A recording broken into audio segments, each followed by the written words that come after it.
Iran ప్రతీకార దాడి చేస్తోంది. నిన్న రాత్రి దక్షిణ ఇరాన్లోని ఎక్కడైతే మిసైల్స్ డ్రోన్స్ ప్రయోగిస్తూ ఉంటుందో ఇరాన్ ఆ ప్రాంతాన్ని టార్గెట్ చేసుకుని అమెరికా భయంకరమైన దాడులు చేసింది.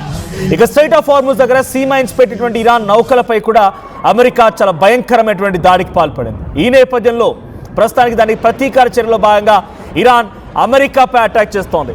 ఈ అమెరికాపై ఇరాన్ ప్రతీకార దాడికి దిగింది. ఒకే దెబ్బకి రెండు పిట్టల చందంగా ఒకవైపు గల్ఫ్, మరోవైపు ఇజ్రాయెల్ పై ఊచకోత కోస్తోంది ఇరాన్. ఒకేసారి 400 మిసైల్స్తో ఇరాన్ భయంకరమైన దాడికి దిగింది. యుఏఈలోని ప్రధాన ఎయిర్పోర్ట్లని రెండింటిని టార్గెట్ చేశాయి ఇరాన్ మిసైల్స్. అండ్ మరోవైపు దుబాయ్ పైన మిసైళ్ల దాడికి పాల్పడింది ఇరాన్. ఇజ్రాయెల్ మిలిటరీ బేస్లే లక్ష్యంగా అటాక్ చేస్తోంది. అమెరికా ఎయిర్ బేస్లపై కూడా దాడి చేసే ఛాన్స్ కూడా ఉంది. ఇకపోతే సౌత్ ఇరాన్లోని మిసైల్ లాంచ్ టావర్లపై అటాక్ చేయడంలో భాగంగానే ఇప్పుడు తిప్పి కొడుతోంది ఇరాన్. సెల్ఫ్ డిఫెన్స్ అని అమెరికా చెప్పింది, కానీ సెల్ఫ్ డిఫెన్స్ కాదు, అటాక్ అని ఇరాన్ భావించింది. కాబట్టి వరుస దాడులతో ఉక్కిరి బిక్కిరి చేస్తోంది ఇజ్రాయెల్ అండ్ యుఏఈ దేశాలని. ఇకవైపు అమెరికా ఇరాన్ దాడులతో మళ్ళీ యుద్ధం తీవ్ర రూపం దాలుస్తోంది. సో ప్రెజెంట్ రాత్రి దక్షిణ ఇరాన్లోని కీలకమైనటువంటి ప్రాంతాలపైన మిసైల్స్ డ్రోన్స్ అటాక్ చేసినటువంటి ఆ ప్రాంతాలపైన అమెరికా అటాక్ చేయడంతోనే ఈ యుద్ధం మరింత తీవ్ర రూపం దాల్చింది. ఓవైపు ఖతార్లో ఈ రెండు దేశాల మధ్య చర్చలు జరుగుతున్నాయి. నిన్న అమెరికా అధ్యక్షుడు డొనాల్డ్ ట్రంప్ కానీ, అటు ఇరానియన్ ప్రెసిడెంట్ పెజెస్కియాన్ కానీ, సుప్రీం లీడర్ ముస్తఫా కమేనీ కానీ అంతా ఒక అండర్స్టాండింగ్కి వచ్చారు. వాళ్ళు చెప్పిన మాట ఏంటంటే ఉన్న పరంగా తక్షణమే యుద్ధాన్ని ఆపేయాలి, 60 రోజుల పాటుగా చర్చలు జరుపుదాం, ఈ రెండు దేశాల కూర్చొని చర్చలు జరుపుదాం. ఈ చర్చల్లో మీ కండిషన్స్ ఏంటి, మా కండిషన్స్ ఏంటి, మీరు పెట్టిన డిమాండ్స్ ఏంటి, నా డిమాండ్స్ ఏంటి, అంతా డిస్కస్ చేసి ఒక ఫైనల్ కంక్లూజన్కి వద్దాం. అప్పటి వరకు యుద్ధం శాంతి అనే రకంగా మాట్లాడుకొచ్చారు.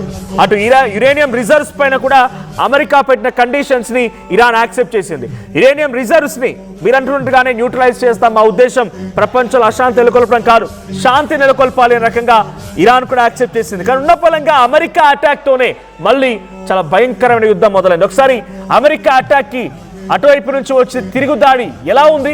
400 మిసైల్స్ గాల్లో ఆ చిన్నగా తెగిన చుక్క మాదిరిగా వచ్చి ఆ ఎర్రని ఆ మంటలు కక్కుతూ వచ్చినటువంటి మిసైల్స్ ఇరాన్, యుఏఈ, దుబాయ్ నగరాలపై ఎటువంటి అటాక్ చేశాయి ఒకసారి వీడియో చూద్దాం.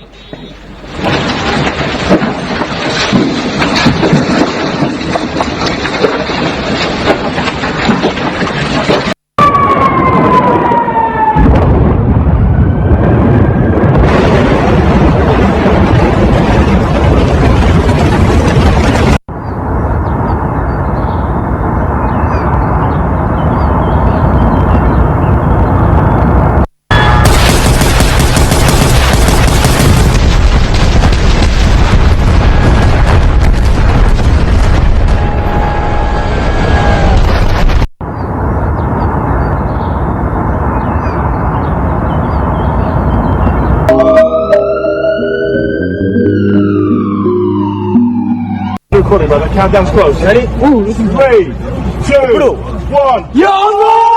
Look at him go! America Iran పై చేసినటువంటి దాడికి ప్రతీకార దాడిలో భాగంగా ఇరాన్ ఇప్పుడు యుఏఈ, ఎందుకంటే ఇక్కడే డైరెక్ట్ గా అమెరికాను టార్గెట్ చేయలేకపోయినా అమెరికా స్థావరాలన్నీ కూడా యుఏఈలో ఉన్నాయి. దుబాయ్లో కానీ యుఏఈలోని 2 ఎయిర్పోర్ట్స్ పైన ఇప్పుడు ఇరాన్ మిసైల్స్ వర్షం కురిపించింది. ఇక ఇజ్రాయెల్కు టార్గెట్ చేసింది, 400 మిసైల్ను ఒకేసారి ప్రయోగించింది. డైరెక్ట్గా మిసైలే కావచ్చు, డ్రోన్లు ఉండొచ్చు, బట్ 400 ఆయుధాలని ఒకేసారి ఈ దేశాల వైపు పంపించింది. నిన్న ముస్తఫా కమేనీ చెప్పుకొచ్చారు, if you are ready to break down this war, I'm too ready. మీరు ఈ యుద్ధాన్ని కనుక ఆపాలనుకుంటే నేను కూడా సిద్ధంగా ఉన్నా. కానీ if you want to retaliate, ఇంకా దీన్ని పెంచాలనుకుంటే, తిప్పికొట్టాలనుకుంటే నేను కూడా తిప్పుకోవడానికి సిద్ధంగా ఉన్నానంటూ ఇరాన్ ముస్తఫా కమేనీ మాట్లాడుకొచ్చారు. సో ముస్తఫా కమేనీ మాటలతో అమెరికా కొంత వెనకడుగు వేస్తుందేమో అని చెప్పి అంతా భావించారు. నేను యుద్ధాన్ని ఆపడానికి సిద్ధంగా ఉన్నానని చెప్పడంతో ఆయన కండిషన్స్కి అంగీకరించారు కాబట్టి యుద్ధాన్ని ఆపుతానని చెప్పారనేటువంటి మాటని అమెరికా ఆలోచించి ఉండాల్సింది. కానీ అమెరికా సీ మైన్స్ పెట్టేటువంటి నౌకలపైన అటాక్ చేసిందంట. స్ట్రైట్ ఆఫ్ హార్ముజ్ పైన మాకు పట్టు కావాలి, నియంత్రణ మాదే ఉండాలి, స్ట్రైట్ ఆఫ్ హార్ముజ్ టోల్ వసూలు చేస్తాం, పడవలు ఏవి వెళ్ళినా కూడా, నౌకలు ఏవి వెళ్ళినా కూడా మాకు తప్పకుండా డబ్బులు చెల్లించాల్సింది అనేది ఇరాన్ చెప్తున్నమాట. కానీ ఇరాన్ మాటని ఏ మాత్రం కూడా అమెరికా అంగీకరించట్లేదు. 2 days back Marco Rubio, America విదేశాంగ మంత్రి, భారత్లో పర్యటిస్తున్న సమయంలో కూడా ఒక స్టేట్మెంట్ చెప్పారు. ఏ క్షణమైన ఒక బిగ్గెస్ట్ న్యూస్ రావచ్చు, మనందరూ ఆ షాక్ గురే వార్త రావచ్చు. స్ట్రైట్ ఆఫ్ హార్మూజ్ లో టోల్ వసూలు చేయడానికి ఎట్టి పరిస్థితుల్లో అంగీకరించము, స్ట్రైట్ ఆఫ్ హార్మూజ్ ని ఫ్రీగానే వదిలేయాలి. ఇది మార్కో రూబియో భారత్లో పర్యటన సమయంలో మాట్లాడుకొచ్చారు. ఇన్ఫాక్ట్ నేను ఇంకో మాట ఏం మాట్లాడుకొచ్చారంటే, నేను భారత్లో ఉండగానే ఏ క్షణమైన ఒక బిగ్గెస్ట్ బ్లాస్టింగ్ న్యూస్ మీకు చేరే అవకాశం ఉంది అని మార్కో రూబియో మాట్లాడుకొచ్చారు. ఇప్పుడు ఆయన అంటున్నట్టుగానే, ఆయన చెప్పినట్టుగానే మళ్ళీ ఒక బిగ్గెస్ట్ వార్త రానే వచ్చింది. అది అమెరికా ఇరాన్పై దాడి చేయడం, ఇరాన్ అమెరికాపై దాడి చేయడం. ఓ రకంగా ఇద్దరు ఒకరిపై ఒకరు దాడి చేసుకుంటూనే ఇంకో సైడ్లో, ఇంకొక పక్కన ఖతార్ ప్రాంతంలో రెండు దేశాలకు సంబంధించిన ప్రతినిధులు చర్చలు జరుపుతున్నారు. ఈ చర్చలకు ఏమైనా సార్థకత ఉందా? యుద్ధాన్ని ఆపాలంటే వీళ్ళ చర్చల ఉద్దేశం. కానీ ఓవైపు ఒకరిపై ఒకరు దాడి చేసుకుంటూ, ఒకరిపై ఒకరు భయంకరంగా అటాక్ చేసుకుంటూ, మిసైళ్లతో అటాక్లో భాగంగా కొన్ని కోట్ల రూపాయల ఇన్ఫ్రాస్ట్రక్చర్ని ధ్వంసం చేసుకుంటూ మళ్ళీ చర్చలు, శాంతి ఇలాంటి మాటలు మాట్లాడుతున్నారు. ఎవరు ఒక్కరు వెనక్కి తగ్గడం లేదు. ఇది భయంకరమైనటువంటి యుద్ధంగా మారే అవకాశం ఉంది. సో నిన్నటి వరకు కొంత యుద్ధం తగ్గుముఖం పట్టింది, కొంత ప్రశాంతం అన్నట్టుగానే అంతా సైలెంట్ అయిపోయారని చెప్పి అనుకున్నాం. కానీ నో, ఇట్స్ నాట్ హ్యాపెనింగ్. అది జరగట్లేదు. మళ్ళీ యుద్ధం తీవ్ర రూపం దాలుస్తోంది, మరింత భయంకరంగా కూడా మారే అవకాశం కూడా ఉంది. ఎందుకంటున్నానంటే, చివరి దశకు వచ్చింది. అమెరికా దగ్గర పూర్తి స్థాయిలో ఫైనాన్షియల్గా కూడా క్రైసిస్ ఏర్పడింది. మిసైల్స్ అనుకున్న స్థాయిలో ఇంటర్సెప్టార్ లేవు. బికాజ్ గతంలో చాలాసార్లు ఆర్టీవీ మీకు చెప్పింది, 30,000 రూపాయల డ్రోన్తో అమెరికాకు సంబంధించినటువంటి ప్రాంతాలను టార్గెట్ చేస్తూ గల్ఫ్ కంట్రీస్పై అటాక్ చేస్తున్నటువంటి ఇరాన్ దాన్ని ఇంటర్సెప్ట్ చేయడం కోసం అమెరికా కోట్లు విలువ చేసినటువంటి ఇంటర్సెప్టార్ను వాడుతుంది. ఇంటర్సెప్ట్ అంటే ఇక్కడ దాన్ని అడ్డుకొని గాల్లోనే పేల్చేయడం కోసం. అంటే ఈ స్థాయిలో ఫైనాన్షియల్గా అమెరికాకి చాలా భయంకరమైనటువంటి నష్టం వాటిల్లింది. ఇప్పుడు అమెరికా దగ్గర ఫైనాన్స్ కోల్పోయింది. ఇరాన్ చాలా స్ట్రాటజికల్గా ముందుకు వెళ్తోంది. ఇరాన్ ఏం చెప్తోంది, ఇప్పుడు మీరు ఎంత ఢీ కొడితే మేము అంత అటాక్ చేస్తాం, మీరు ఎంత సైలెంట్ అయిపోతే మేము అంతే సైలెంట్ అయిపోతాం అంటున్నారు. అమెరికా సైలెంట్ అయ్యే ఉద్దేశం లేదు. అమెరికా నిజంగా చర్చలు జరుపుతూనే ఇంకోవైపుగా అటాక్ చేయడం అంటే ఇది ఏంటిది?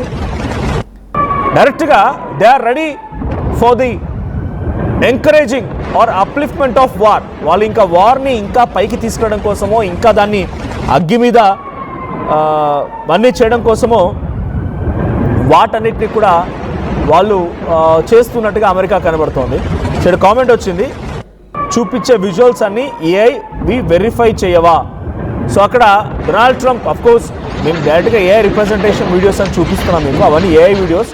బట్ రైట్ సైడ్ వచ్చేవన్నీ ఆ మిసైల్ సంబంధించినవన్నీ కూడా ట్రూ ఎగ్జాక్ట్ విజువల్స్. మీరు కావాలంటే ట్విట్టర్ చెక్ చేయండి. ట్విట్టర్లో యుఎస్ సెంట్రల్ కమాండెన్స్ అనేటువంటి ఆ సోషల్ మీడియా ప్లాట్ఫామ్లో, ట్విట్టర్ ప్లాట్ఫామ్లో ఉన్న విజువల్సే మీకు ఆర్టీవీ ఆ పైన రైట్ సైడ్ ఆ మిసైల్స్ కురిపించే దాంట్లో చూపిస్తోంది.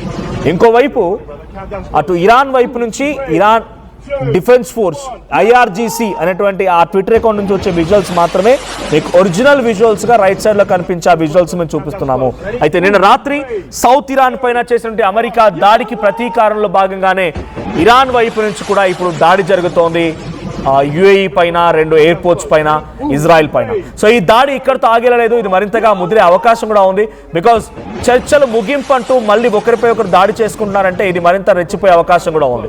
సో ఇప్పుడే చర్చల ముగింపు కోసం సిద్ధంగా ఉన్నానని చెప్పి, యుద్ధం ముగింపు కోసం సిద్ధంగా ఉన్నానని చెప్పి చర్చలు జరిపే డొనాల్డ్ ట్రంప్ రేపటి రోజు నిజంగానే మా దగ్గర యురేనియం రిజర్వ్స్ మొత్తాన్ని తరలించిన తర్వాత, మేము న్యూట్రలైజ్ చేసిన తర్వాత మా అటాక్ చేస్తే మా పరిస్థితి ఏంటి అని చెప్పి ఇరాన్కు కూడా కొంత అనుమానం రావచ్చు, ఇరాన్ కూడా కొంత భయపడిపోవచ్చు. కాబట్టి ఏ క్షణమైనా మళ్ళీ ఇరాన్ ఈ భయంకరమైనటువంటి దాడి తర్వాత యురేనియం రిజర్వ్స్ని మేము ఇవ్వము, బికాజ్ మీరు మా పైన నమ్మించి మోసం చేస్తున్నారు, మా మీద అటాక్ చేస్తూ మళ్ళీ మమ్మల్ని న్యూట్రలైజ్ చేయమంటున్నారు, యురేనియం రిజర్వ్స్ని అప్పగించమంటున్నారు, this is not at all acceptable అని చెప్పి ఇరాన్ వైపు నుంచి కూడా ఒక స్టేట్మెంట్ వచ్చే అవకాశం ఉంది. డెఫినెట్గా భయం ఉండాల్సిందే.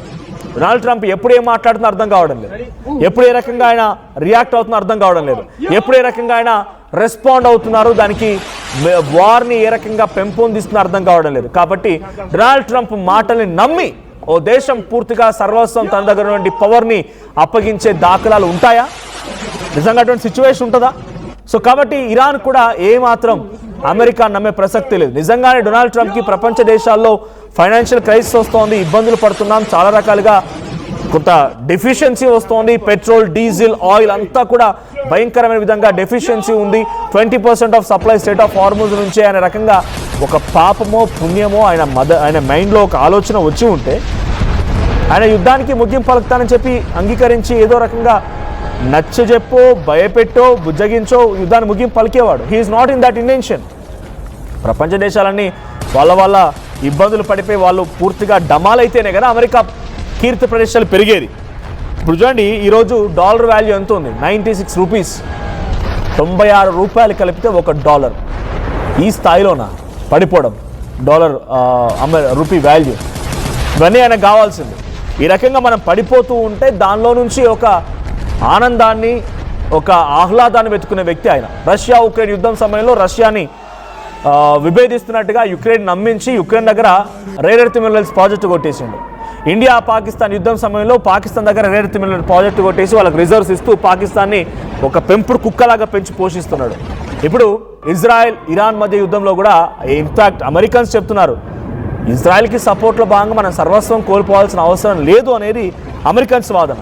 కానీ డొనాల్డ్ ట్రంప్ ఏమంటున్నారు? ఇట్స్ మస్ట్, అది జరగాల్సింది, మా తమ్ముడు గారు ఆయనకు సపోర్ట్ ఇవ్వాల్సిందని చెప్పి అమెరికాలో డొనాల్డ్ ట్రంప్ భావిస్తున్నారు. ఏం జరిగిన రాత్రి జరిగిన యుద్ధానికి ఇప్పుడు ప్రతీకార దాడిలో భాగంగా ఇరాన్ చేస్తున్న అటాక్ అంతా ఇంత కాదు, చాలా భయంకరమైన అటాక్. 400 మిసైల్స్తో మిసైళ్ల వర్షాన్ని కురిపించింది ఇరాన్. మరి దీనికి ప్రతీకారంగా అమెరికా నుంచి ఎటువైపు ఉంటుంది, రెండు దేశాలు ఏ రకంగా ఇంకా పోరాడబోతున్నాయి చూడాలి. సో మీరేమనుకుంటున్నారు? America or Iran? ఇక్కడ ఎవరు ఈ యుద్ధాన్ని మళ్ళీ పెంపొందిస్తున్నారు? యుద్ధం పెరగడానికి కారణం ఎవరవుతున్నారు? Please do comment.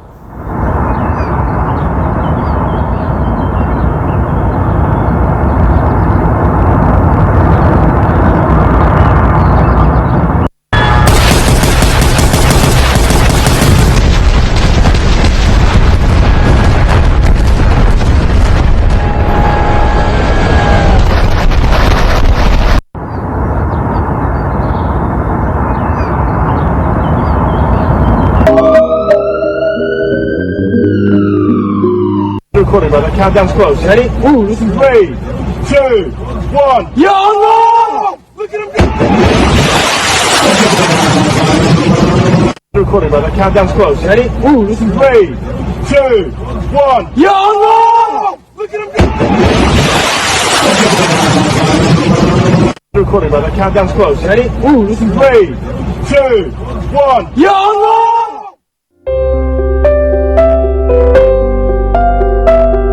చిన్న చిన్న ఆనందాలు 35 ఏళ్లుగా నా జీవితంలో లేవు. 35 ఏళ్లుగా నేను డైపర్లలో బ్రతికాను. 6 సెంటీమీటర్ల ఫిస్టులా నా మూత్రాశయంలో లీకు కారణమైంది. ఎవరూ నాకు సహాయం చేయలేకపోయారు. AINUలో వైద్యులను కలిసే వరకు. అక్కడ వారు రోబోటిక్ శస్త్రచికిత్సతో నాకు పరిష్కారం ఇచ్చారు. వారు నా ఆత్మవిశ్వాసాన్ని కూడా తిరిగిచ్చారు. Precision care makes it possible. The Center for Robotic Surgery at AINU